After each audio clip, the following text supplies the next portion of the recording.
بە تاکید ئاستەنگێکی ئەجگار زۆر دروستکراوە بۆ ئەو مسافرانەی کە گەشتیان هەیە و کە هاتوونەتەوە بۆ سلێمانی بۆ گەشتێکی هەفتەیی یان دەڕۆژی یان مانگی لە ئیستەیە زۆربیان گەشتەکانیان لێ قورس بۆ کەوتونەتە ئەوەی کە بگەڕێنەوە.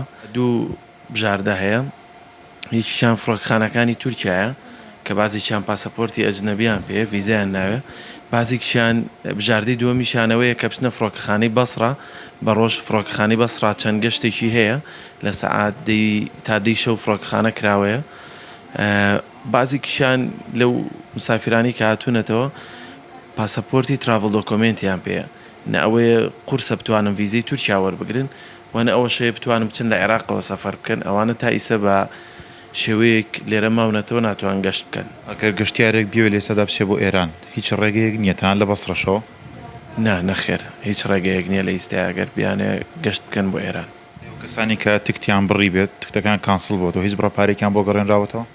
ئەویش بەپێی هێڵە ئاسمانیەکە گۆڕێ لە ئیستای هێڵی ئاسمانی ئەردەنی هیچ کەسێک پاری بۆ ناگەڕێنێتەوە، بەزەڵێ توانم تکتەکەی بۆ بگۆڕم بۆ بەروارێکی تازە کە هەبێت لەسەر سیستەما وەکو هێڵە ئاسمانیەکانی تر. بەڵێ ئەوانەی تر پارەکان ئەگەڕێنەوە بەس کاتی شێت، یانی تقریبان دوای 30 ڕۆژێک پارە ئەگەڕێنەوە. وەڵی وەکو کوردستان تا ئیستە چووکە ئاسمانی بەداخرایی ماوەتەوە هیچ شتێک نەکراوە. لە ئیستەشا چەند گەشتیارێکی زۆر گیریان خواردبوو لە دووبەی و لە جۆرجیا و لوبنان، ئەوانە وردە وردەوە ئایان هێننەوە فڕۆکەخانەی بەسڕە.